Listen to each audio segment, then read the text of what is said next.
Hi, everybody. How you guys doing today? This is Jim from the Pain PT, and I'm really happy to bring a success story to you guys today.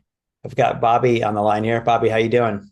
I'm doing okay, Jim. Thanks for having me. Yeah, I'm really happy you decided to come on, and we were just talking off air how I love when people are willing to share their story because it resonates with a lot of people. So I'm gonna let you just dive in and share your healing story. Okay, sure. So I know I was trying to maybe talk to you before about where to start. So I think for me, I wanted to start from so I'm a physical therapist now. I'm a physical therapist as well. So this is my second career actually. And so before I did physical therapy, I was an engineer. So I did electrical engineering and a computer engineering. And I switched careers because I had a spontaneous pneumothorax. You would know that, but for your people watching, it's like when you have a collapsed lung. And so it just kind of happened out of the blue. I wasn't doing anything strenuous by any means. And so I happened once. It was very small, and then it happened again a few weeks later, which was bigger. And then at that point, I was just told I need to have surgery because it's just going to keep getting worse, and it can be dangerous if time goes on and it gets worse. And so I had surgery, and after that, I was just kind of like, I didn't really enjoy engineering, and I was like, I don't want to be stuck doing something I don't enjoy doing. And so I decided to then switch careers. So it was between physical therapy or physician's assistant. And once I volunteered for physical therapy, and I could, I enjoyed it a lot. So I decided to just kind of go forward with that. And so I made the switch. Took some time for sure. Still working as an engineer while taking night classes and doing all those things. But I got into PT school in 2008. And even in PT school, I mean, I dealt with different symptoms over the years in PT school, and I never really thought about it. I had chronic back pain for years. I had elbow pain, which I developed, I think, from lifting weights back in like high school. So this could have been like 10 years later, I was dealing with this, just on and off. And so I went to a physical therapist I found that one of my teachers recommended. And he was good. He was very good, like hands-on work and a lot of education, not like the work we do here, but it was helpful. I got better, but I still had different symptoms. And so I just kind of dealt with it as time went on. Some of my major symptoms I had, the back pain was better from that. One thing I did have that I guess I wanted to mention is I had flat feet, so I had orthotics too, like custom orthotics that were made for me. And I used that for years, and I got rid of those doing this work as well. And Yeah, so, you dove into the PT world like me, so you're getting all the biomechanical stuff and yeah. getting into all the physical structural side. Yeah. Yeah, for sure. Right. So even I used all those things and whatever, and then once I kind of went with this way of thinking, I was like, oh, I don't need those anymore. And I got rid of it, and I've been fine since then. One major symptom I guess I just wanted to bring up before I kind of go into where I went into this work was even in PT school, I gave myself symptoms of like a UTI actually in PT school. And I was almost graduating. It was like very close. It was 2011, so I was getting close to graduation. And I I remember I was driving back from a friend's funeral. It was his mom's funeral, so I was driving back for hours, and I just didn't want to stop along the way. So I needed to go to the bathroom, but I was like, I'm just gonna wait till I get home, basically, because it was like nighttime. I didn't want to stop anywhere. And the next day, I just we went to church because it was like just the services going on, but I didn't go to the bathroom almost like all day long, and I kind of freaked myself out, thinking I like gave myself like organ damage or something. And it wasn't just that one time; it was some other things too. But I had such anxiety that I gave myself symptoms of like frequency, urgency, burning, things like that. And I got freaked out. I went to see a doctor, like a urologist, got checked out. Everything was negative so far. He didn't really have an explanation for it.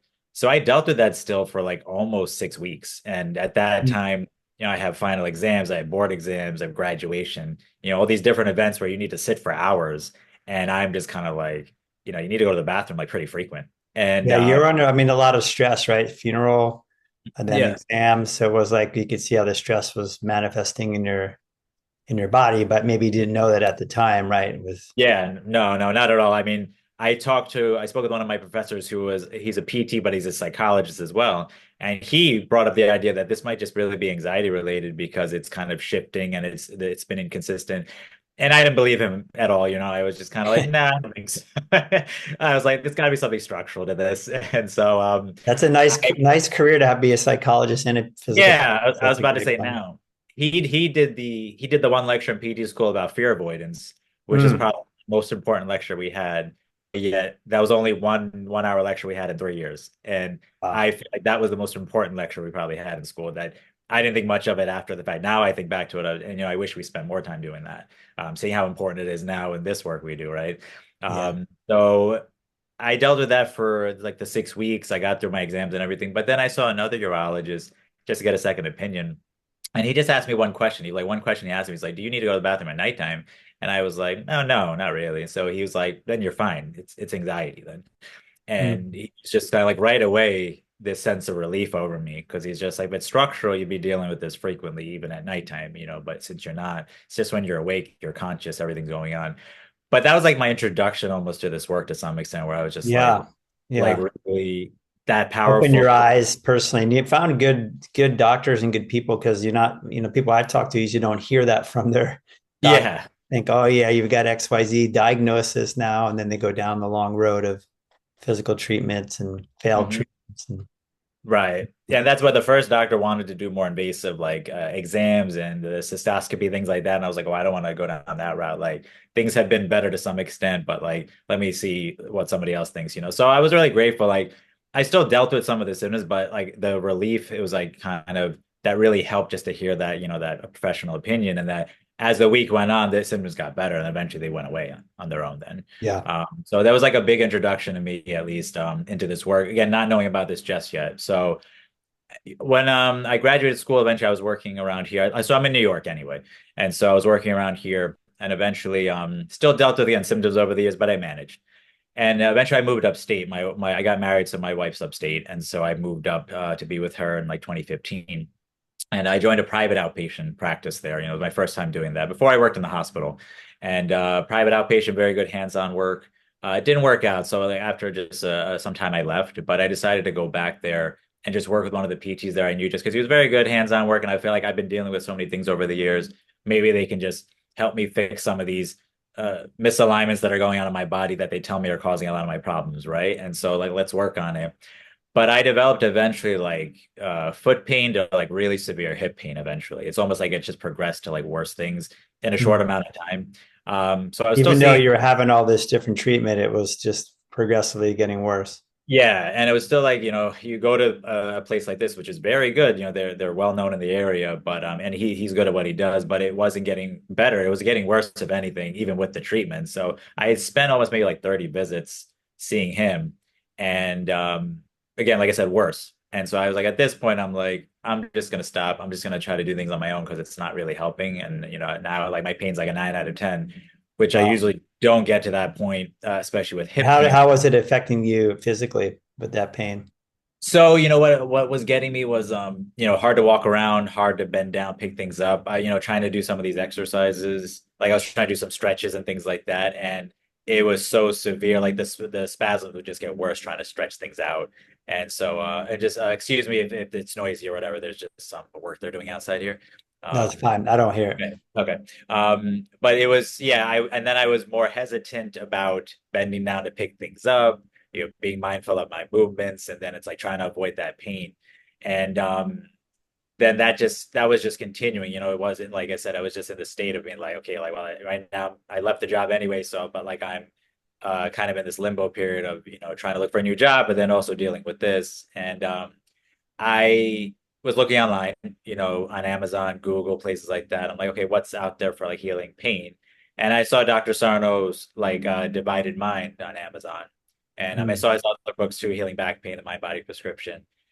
But I remember like a year ago, I was looking online for books anyway, and I saw Dr. Sarno's Divided Mind. And when I read the synopsis to the book, I actually thought it was like kind of ridiculous, emotions causing back pain and things like that. Because I'm like, I'm a traditional physical therapist, and I'm like, this Yeah, doesn't make any sense at all. And I right. really just pushed it to the side, like didn't think twice about it. Uh, That's the typical answer I hear yeah, first right. time around.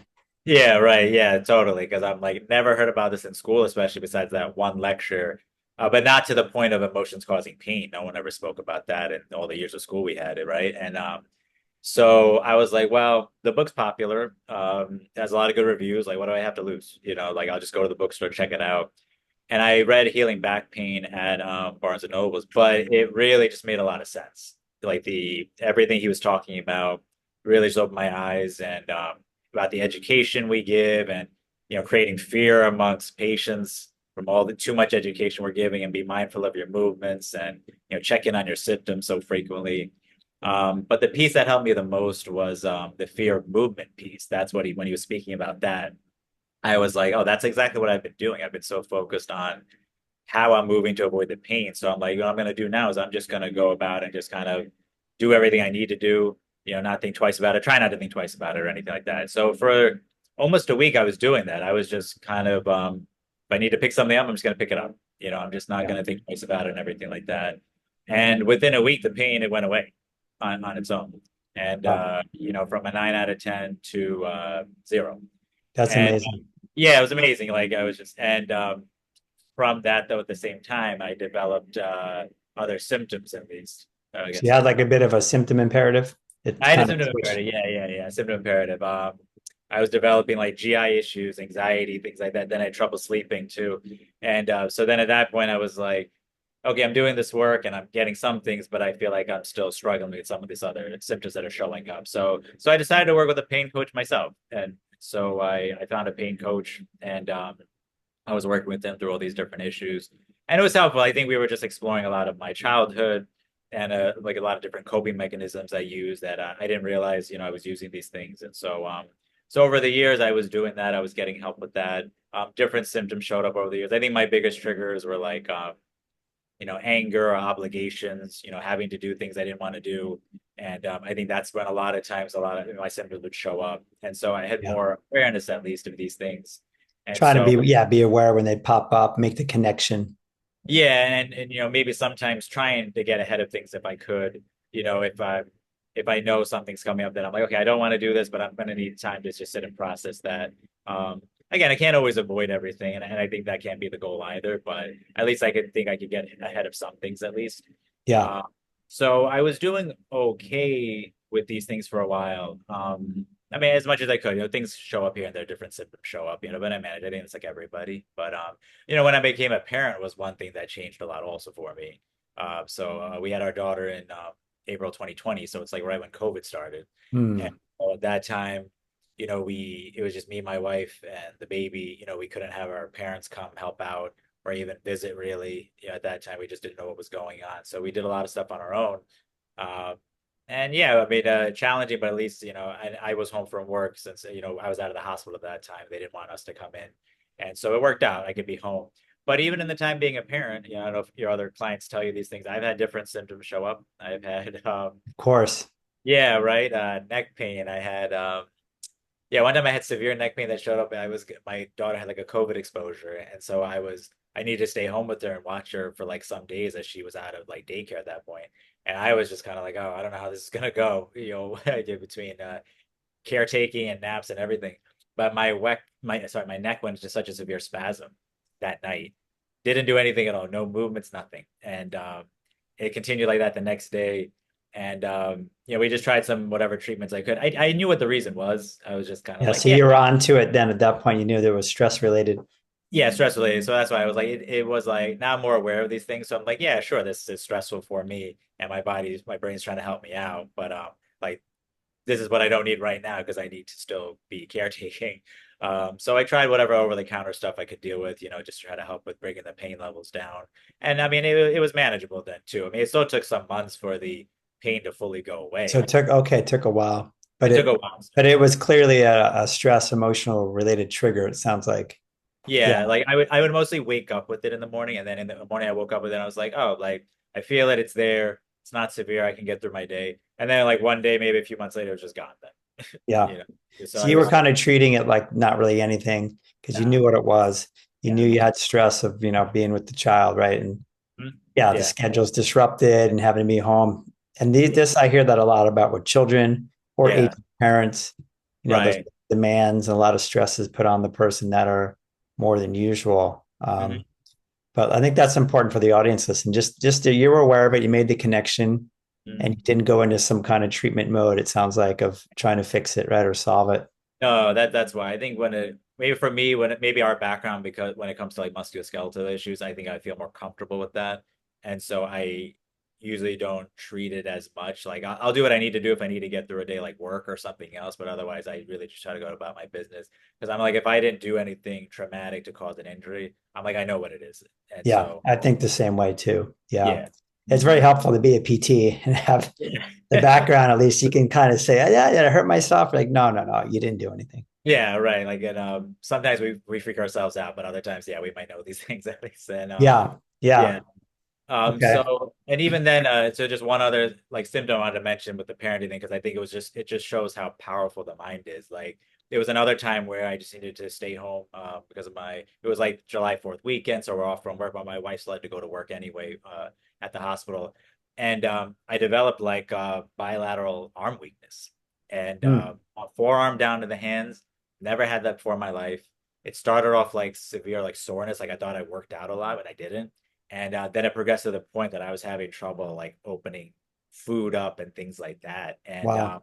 yeah, and I was like, I was sick recently because she was sick, and I was like, oh, is this like maybe like a viral myositis, like the virus attacking the muscles, things like that? Because the symptoms sound so familiar, at least what I'm reading. But like, I didn't do any tests. I didn't go see the doctor. Again, still took some days, but it was still there. But I finally went to see my doctor that following week, so it was like 4 days later. And he was like, maybe it could be, but he's like, we can do like some of the blood work and just see, because the blood work usually can show you if it is or not, if there's like muscle damage. And the blood work was negative. It's yeah, it wasn't that at all, actually.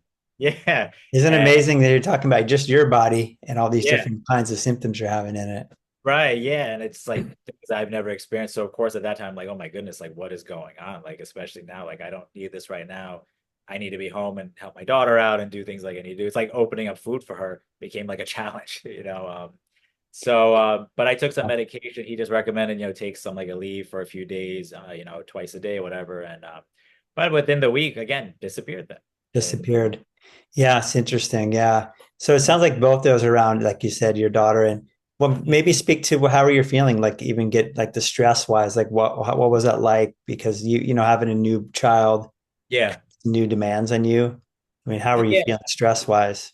right. It was just, even when the time she was born, it was hard for me because I think it was just like, I was being so worried about her care and her sleeping and, crying and everything too. And it's just like, oh, that's challenging, like just when and it has normal needs, but Yeah. it's really tough. It's like very triggering almost. So, I try to do the best I can to manage, but I think it did. I think I felt such pressure of parenting and, Yeah. and life was such a change, right? Before it was my wife and I, we were married for like 5 years before we had her, so it's like we just had us, and then it's such a big life change to have a child. Like everything changes, and That's right. I was prepared for that. Now it's like our normal now at this point, 4 years later.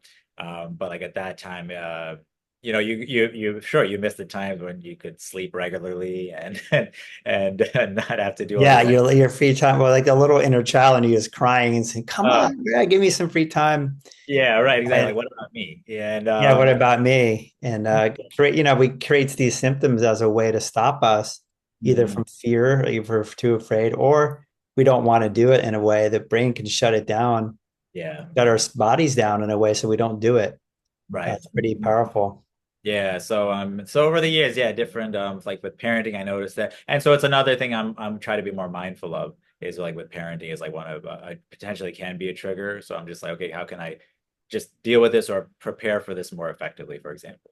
Yeah. Um, but so like the major trigger event that happened, it's like why I got in touch with you, especially this past summer. So in 2020, my brother passed away in 2020 also.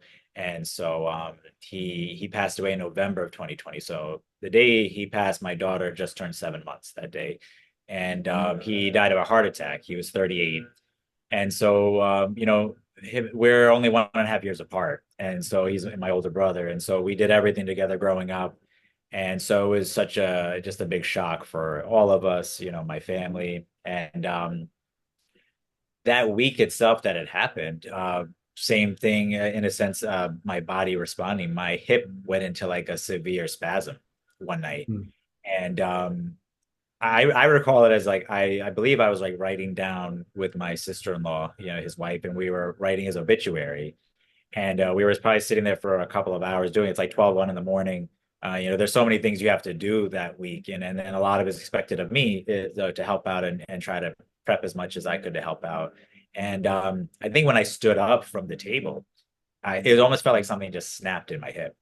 Mm. And yeah, severe. Like same that 9 out of 10 pain, like I was telling you, that happened years ago when I was upstate. But this was like more instantly, just and I couldn't, I couldn't figure it out. Like I don't think I did anything. I was really just sitting here and then stood up. But of course, my mind starts playing things where it's like, oh, maybe I stood up too fast and I strained a muscle. And You're back onto the physical. I mean, mhm, that's where everybody's minds goes first, right? We're so trained. You're a physical therapist too. Plus, right. we always go physical first. And Mhm. yeah, Yeah, so like that's what I was thinking, like, oh, maybe I stood up, something like that, and it's there. So I'll just try to manage with it. Thought it would just go away. Maybe it's just like a 1 day thing. Couldn't sleep all night. And then it stuck with me like all week, all week long as I'm trying to, deal with all the stuff we got to deal with and with services, like I'm going up and down stairs is hard, just, trying to plan stuff, right? But I didn't have time to sit. I knew about this work already, right? It's already been like 5 years. But I really couldn't sit down and just spend time journaling and have time to myself because I just had to do so many things along with my family to, like host people who are coming by and help prepare for these services. And with COVID, it was such a different time to have a wake and a funeral because like you have to think about a guest list now.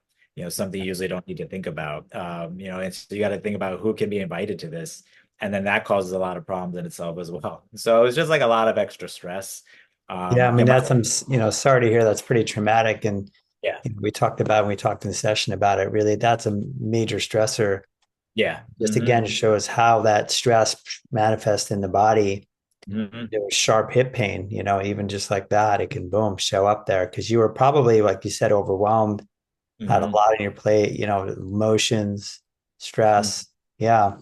Yeah, Yeah. And definitely. trying to Right. just get through it, right? Like you didn't have a chance to journal, didn't have any No. time for yourself.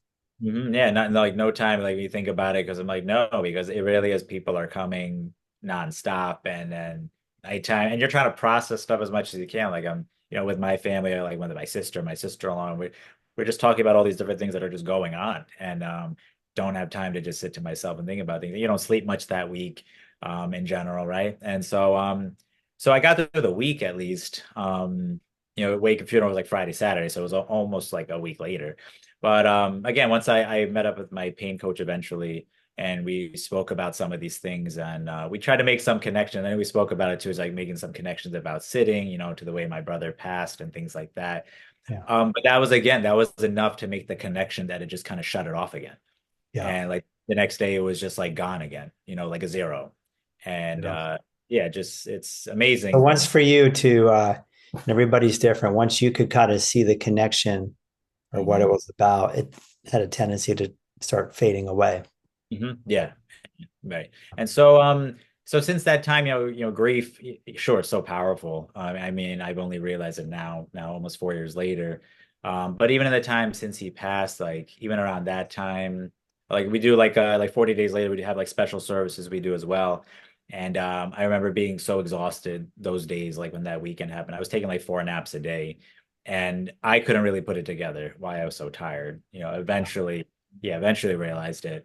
Um, and even that time, it's like trouble sleeping, sometimes getting numbness and tingling in my body. I would wake up in the middle of the night with numbness and tingling in my arms. And it would just kind of like these random symptoms would show up. And it was still soon after all this happened. And so it's like you're still trying as best you can to process it. So I was trying to do, like grief counseling with my coach to some extent. Yeah. But at that time, it was like between, grief and parenting, and the pandemic was like really picking up, especially that winter. It was so bad. It's just kind of like hard to focus on just solely processing grief, because it's Yeah. like we have so many other stressors going on. And like I was fortunate in the fact of like so we both work in hospitals, my wife and I. So like she had to go back to work. And so for me, and we didn't use daycare then. We couldn't. A lot of daycares closed down and we Mhm. didn't have comfortable sending her there. And so thankfully, at least my parents were okay with me coming there with my daughter, just to get help from them. And it was helpful for them as well, having her around to be with them at their Yeah. grief. I'm getting help, and it's nice to be around the family, not just by myself. Even my daughter's like only so much we could do and go anywhere at that point. So, it's November at this time. Yeah.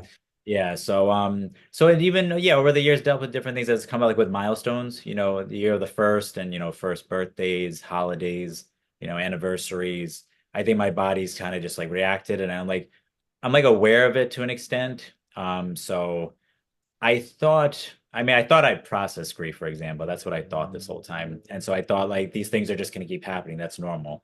Um, but so this summer, for example, this is when I was like speaking to you. So I got a pretty bad flare this summer.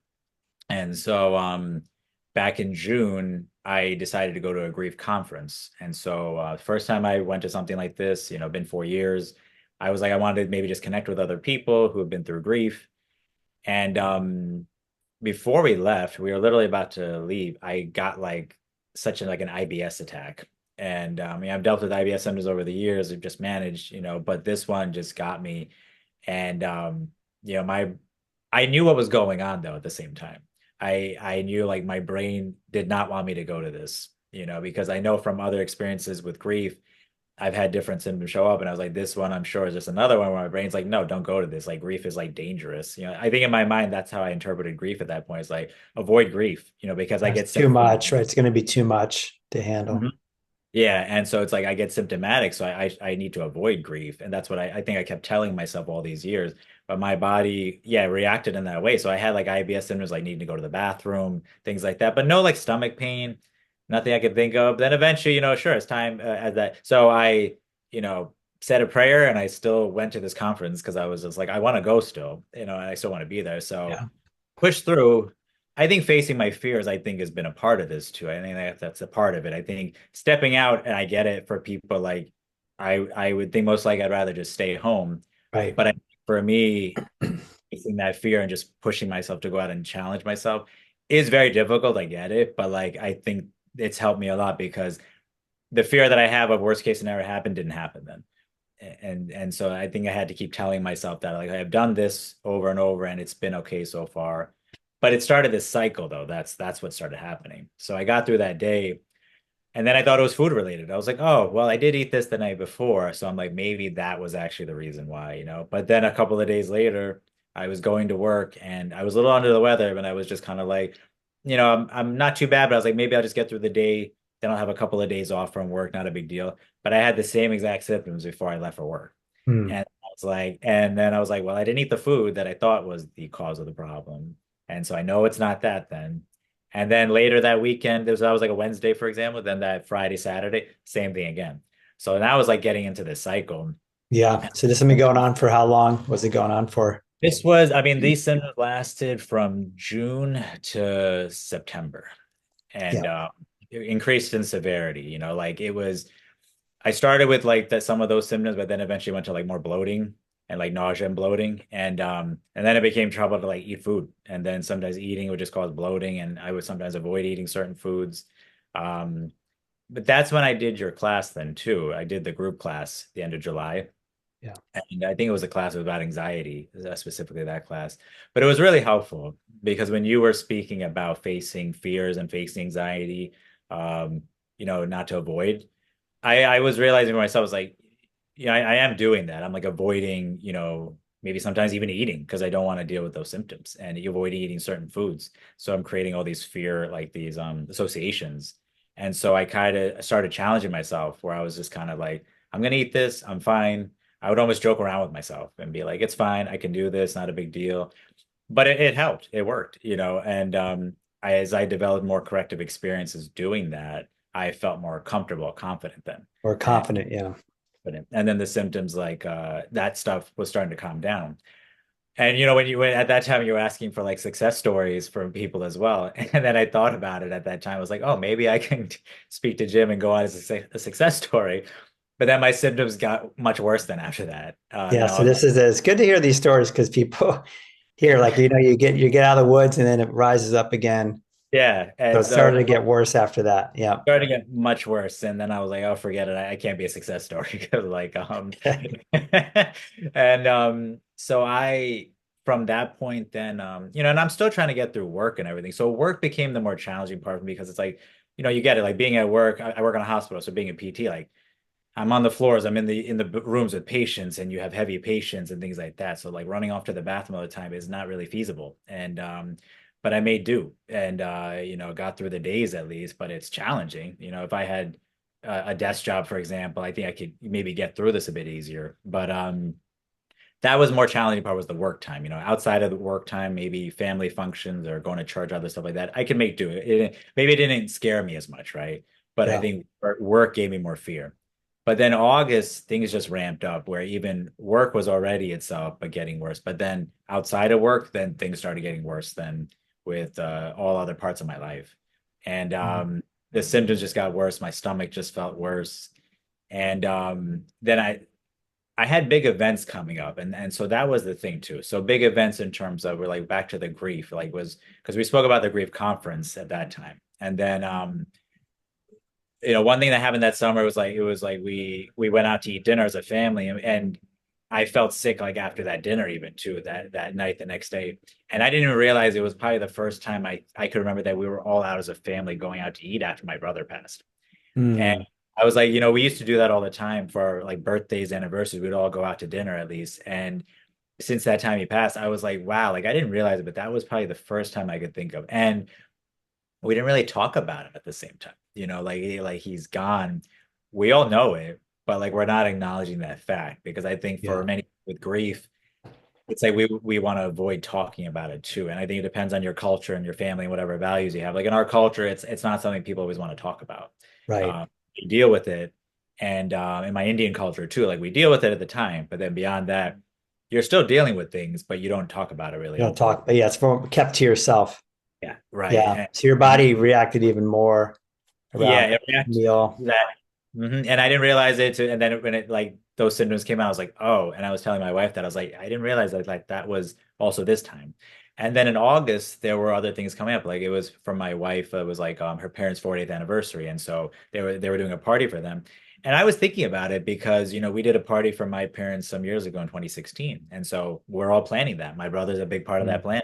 And all I could think about was the factor like, oh man, my brother's not going to be there. And we spent so much time doing this. So different events were coming up like that. And I think I just wasn't looking forward to this stuff. So the big event that was coming was my birthday. And my birthday, it's significant with regards to my brother because it was the day he got married also. Mm. Yeah, in 2019, he got married. In 2020, he passed. So he was only married for a year anyway. And this year would have been their 5-year wedding anniversary also. And even before the summer, I was already thinking about this. I was already like, oh, my birthday this year. So it would have been their 5-year anniversary. So I wasn't looking forward to my birthday. In these past few years, I haven't looked forward to my birthday. Almost like it's like a day I just like dread because I'm like, ah, it's their Mm. wedding anniversary.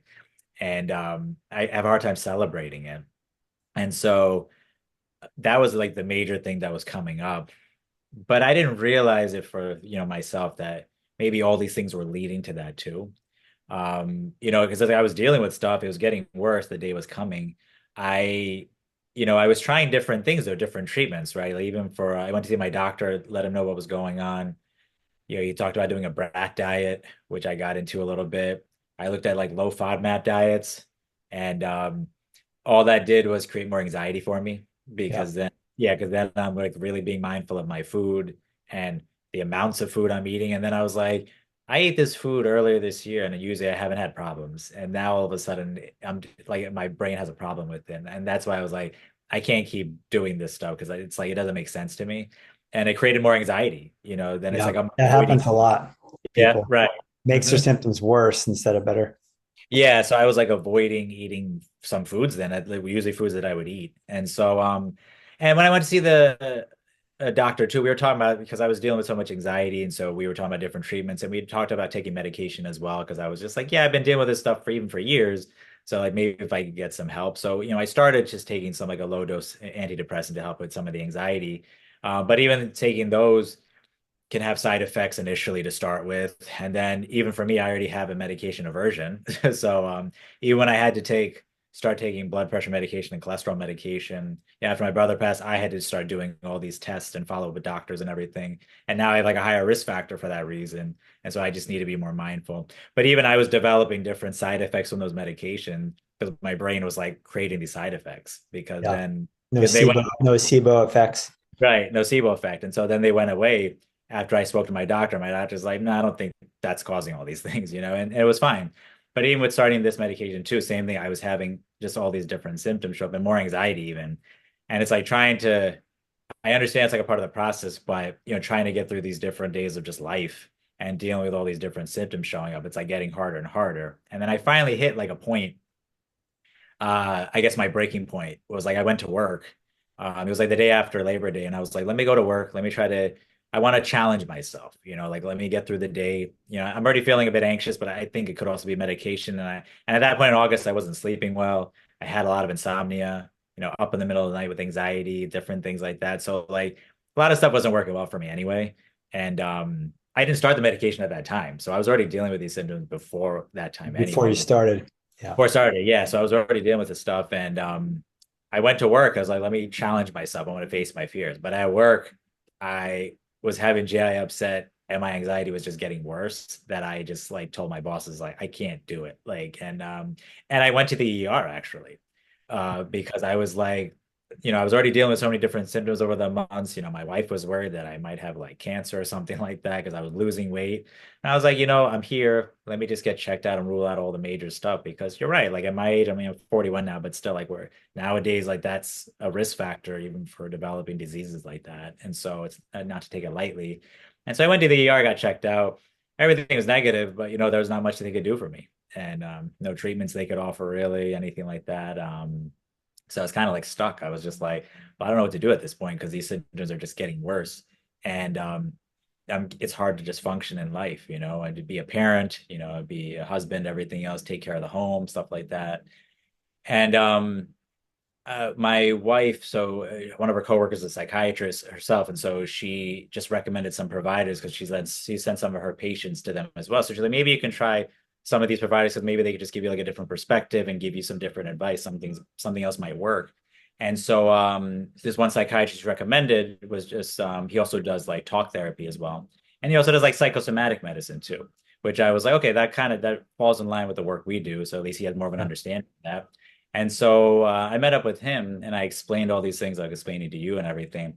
And he was really driving that point home, same thing. Like he spoke about one thing with my pneumothorax that I had because he was like, that's so traumatic itself too, because you're so young and healthy, and then that happens out of the blue.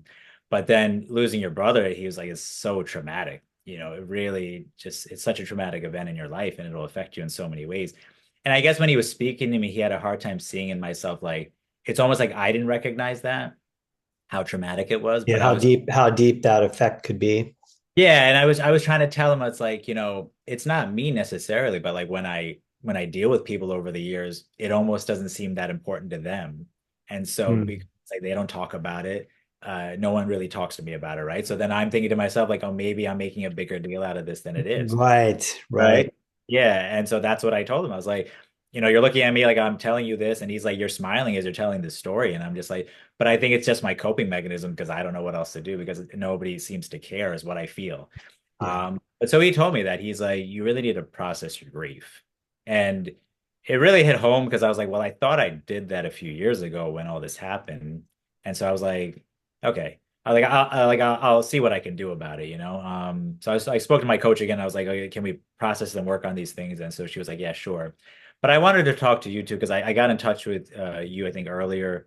Um, and it was about like, have you dealt with like anxiety and people with GI issues and things like that? And you're telling me you did, and so luckily you had an appointment open the next day because usually you didn't have anything open for weeks, and so you had an appointment open that Tuesday evening. And so I met up with you and then explained all the same stuff we're talking about. And you said the same exact thing. You were like, you need to process your grief. And because I told you things like, I stopped going to the cemetery in August. And I took down photos at home of my brother and things like that because it was too hard to look at these things. I felt like it was like too painful. And you were like telling me like, but that's avoiding, like you're avoiding these feelings, but like you really need to face them and allow them, because that could like lead to a lot of these issues. And after I did that stuff too, even in August, I said that to myself, was like, I felt like my symptoms got worse after I did that. And yeah, and I was like, I wonder if it's the obligation I feel of keeping these things up or going to the cemetery because that's a trigger for me, or as we spoke about it too, or is it my avoidance? I see these things as dangerous, and Yeah. grief is dangerous then, right? I And mean, it's right. I mean, it makes sense. I remember we talked about it. It is really uncomfortable. It's not like you're going to a ball game or to a wedding or something, something really fun. yeah. So naturally, yeah, you want to avoid, and your body's, telling you that as well. Don't Yeah. go, don't do it. Right. Yeah. And then so like I when you said it and the other doctor said it, for me it was like, wow, the fact that two people that I just met and told the story to said the same exact thing. Like to me, that's just like a sign for me to work on this. So I did that. Like I took the photos back out, at least in my home, and I was trying to sit down and like process it more and think about my brother more and maybe watch some videos even of him, stuff I've avoided for years, even watching like a video of him doing those things. But I also felt so sick after doing that. Did it I stir up your symptoms at the time? it did, yeah, in the sense of not GI, but like fatigue. I Yeah. just felt, like sick in my body almost, where I was just like, oh my goodness, I just like don't like I literally was here the one morning and I just had to like lay on the couch and I think I just fell asleep for like an hour. It was still early in the morning. It was like after I already woke up, but like I felt sick and I was like, I do believe this is all because I'm doing this. I'm challenging these fears I have, and so I need to keep doing it. Like I was telling myself, like I got to keep pushing forward. Can't avoid like you were saying, and so I was trying to process the grief, but doing it on my own is challenging. Even with my coach, it was like challenging too, because I just feel like there's more I needed to do. And I decided to join a group. And my wife, her cousin's parents passed in the last couple of years, and so she joined a group. And there's one group, it's one organization called Grief Share, and it's more of a Christian group, but it's open to anybody. But she did it, and she had a really good experience with it, and so she was just recommending it to me, and I was just asking her about it, like, how'd you like it? Was it helpful? Because I'm like struggling over here doing this on my own, and she did, and she said it's like a program. And so she gave me the information, and I found a group, and they could do it online as well. And I'm still in the group now, but it's been so helpful though. It's just been very helpful. Yeah, because finding the one thing over the years I was trying to find like a sibling group, like for those who've lost siblings. And I Yeah. think that's what I was trying to focus on, but I couldn't find groups like that. So I kind of gave up on looking for grief support groups. But this group, there's nobody in the group that's lost a sibling. People have had their different losses, but we all connect on that one common theme of grief. And we have like similar experiences of, what we've dealt with. And when you deal with grief, you deal with also with, things people might say to you, even it's insensitive and people maybe being there in the beginning, then they all kind of leave. Everybody has like a similar experience. And even in the program, they have like a booklet that comes along with it and videos you follow along with and you discuss it. But it goes over a lot of these same things that I dealt with over the years. And it was validating and like just so normalizing for me to be like, oh, like this is the stuff I was dealing with. And finding other people with similar experiences or people on the videos just let me know that like I'm not like out of my mind thinking about these things. Like these are all normal experiences people have with grief. Yeah. Um, yeah. And so like I'm Very still, supportive group, it sounds like, to see. And yeah, yeah, when you mentioned earlier fatigue and wanting to go to sleep, I mean, that can be a sign of grief, or sadness when you have right. exhaustion, and just fatigue. But Hmm. that's awesome you found that group. So yeah, had that kind of changed it for you? That really helped you? It was yeah, so I'm in the group now still anyway. It's like a Yeah. 13-week group. So I started like mid-September. So I'm in the group still, Okay. so it's helpful.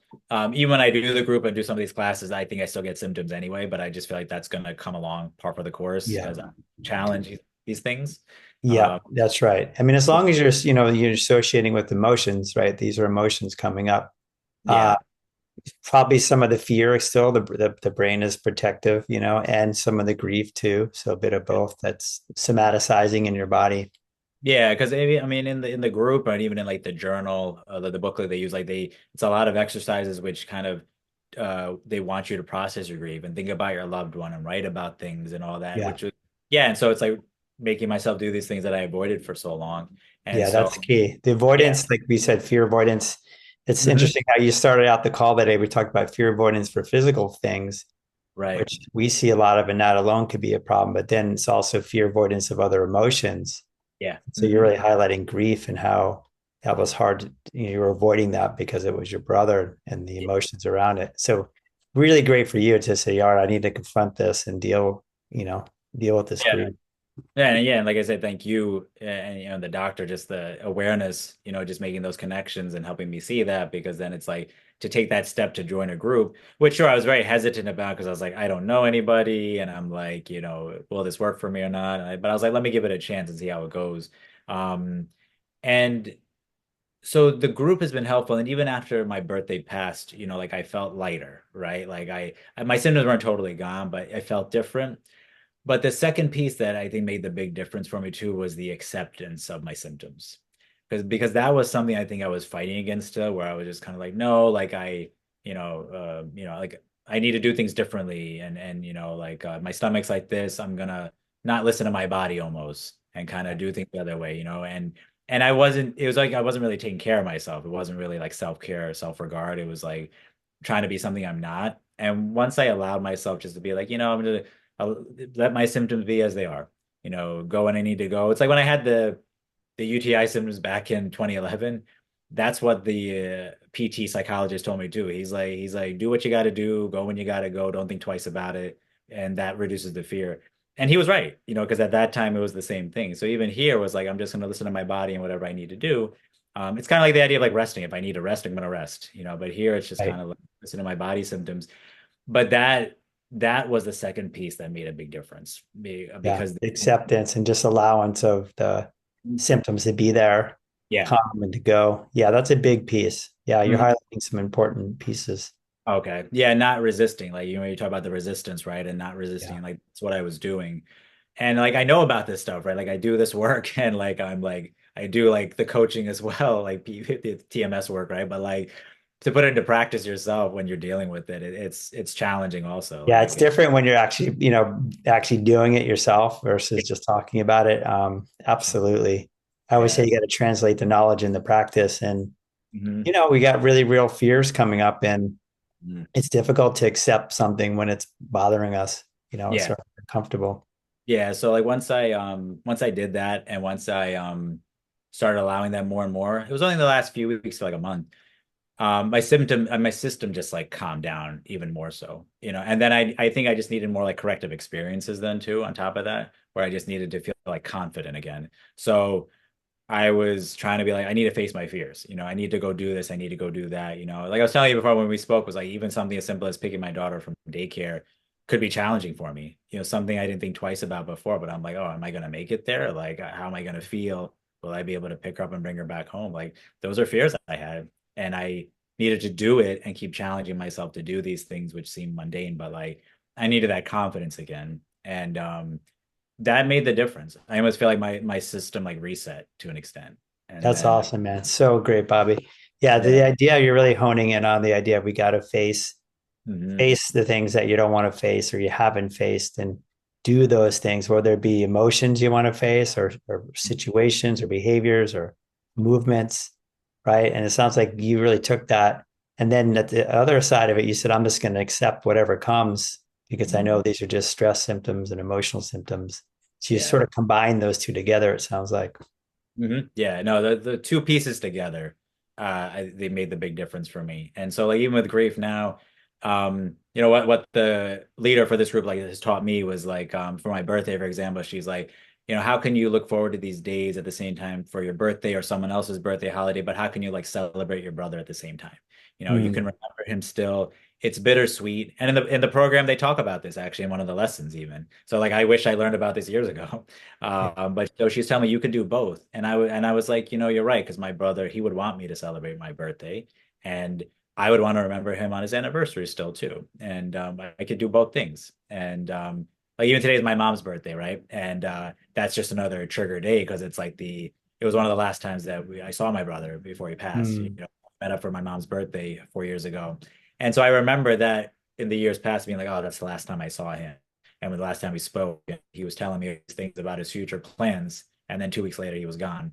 But this year, I'm trying to be different and be like, it's my mom's birthday. Like, how can we celebrate her birthday and remember those good times that I had with them that I got to see him at least that yeah, time? that's beautiful. No, it's acceptance of your feelings and Mhm. also a bit of reframing, right? Reframing it from just being a purely negative thing. It Yeah. sounds like you're Mhm. able to reframe it in a different positive light. and Yeah. hold space for the feelings. So that's Mhm. really, really awesome. Yeah, so that's what I'm trying to practice now, I guess, in this coming season will be like his memorial, but like the holidays come up and everything. And so it's like trying to trying to think of it differently this year. So instead of that avoidance, like I was saying, like look forward to these things, but to find ways I can celebrate him too. Yeah. Oh, it's just amazing. I mean, it's not easy, right? You hear the story, it's very emotional and difficult, I imagine. And really, a lot of credit goes to you for being able to turn. It's like you kind of were sailing away from it and you turned yourself around and said, I'm going to go and really Yeah. face this. And Mhm. you're feeling starting to feel better or you're feeling better. So it Yeah. shows you that it works. Um, Mhm. but like you said, it's not easy, right? It's not easy to do it in the beginning, right? No, your body is gonna resist. So like I guess some points I guess I just want to drive home for people also is like just with grief, it's just one of those things I think to look for because I think many people I don't think they're thinking about it, but I think people sometimes will associate grief around like maybe that specific day that could be a trigger for them or something like that. But for me, like this was months out. I still think this was like my birthday was like the triggering event. Besides that conference was like that trigger at that time, but that my symptoms were still showing up and getting worse, I think, because I was approaching that day. Yeah. I think even at last, and even this happened to me 2 years ago. Like I actually started breaking out with hives, like a month before his second memorial, and I haven't had hives since I was like 10. And I thought it was related to stress and other stuff going on, but I was thinking maybe it could be the memorial because it's coming up. But 1 to 2 days after his memorial passed, they went away.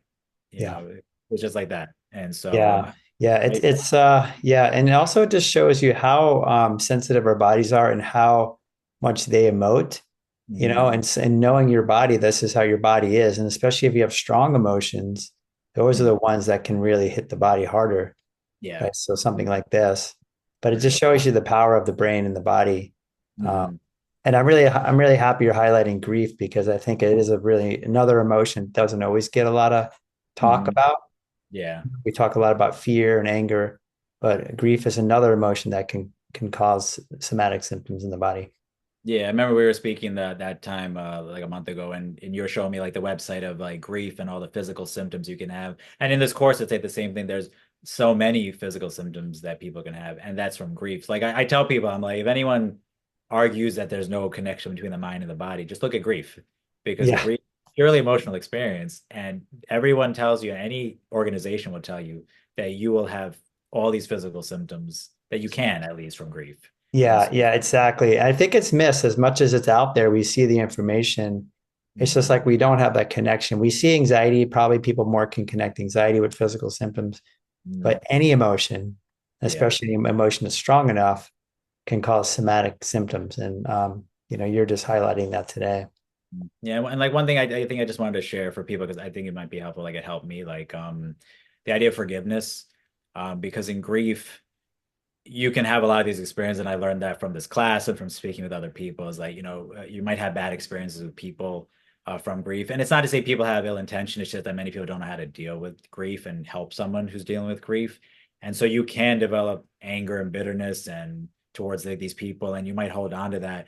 But I know in this work we speak about that idea of forgiveness is so powerful, but it really is, because anytime you see these people, it's like your brain sees them as like a threat then, and it's like you're almost going on high alert danger each time you see them. And I'm like, it's not the way to live, because I was doing that for a long time.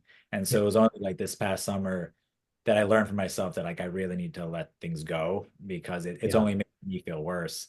And when I was thinking about the work we do, I was just kind of like, yeah, no, because I each time you see somebody, like your brain's gonna be like, oh, avoid them, or you might feel angry with them. And it's like you don't want that to keep happening over and over for your brain, because I think about you're just going to get symptoms, and it is a way yeah. to help. It reinforces it even more the more you avoid. Yeah. Mhm. Exactly. Well, that's a great story, Bob. I'm really happy you're willing to come on and share your story. I know it's a very personal one to you, and I appreciate you taking the time to do it and to show everybody how you can kind of work your way out of this too by moving towards these emotions and difficult situations. And that's how you're actually going to get over it and letting things go, right? Mhm. Acceptance and letting things go, reframing, forgiveness, all really Mhm. important pieces of the puzzle. Sure. Thank So, you. yeah, thank you so much for being here today. I really appreciate it.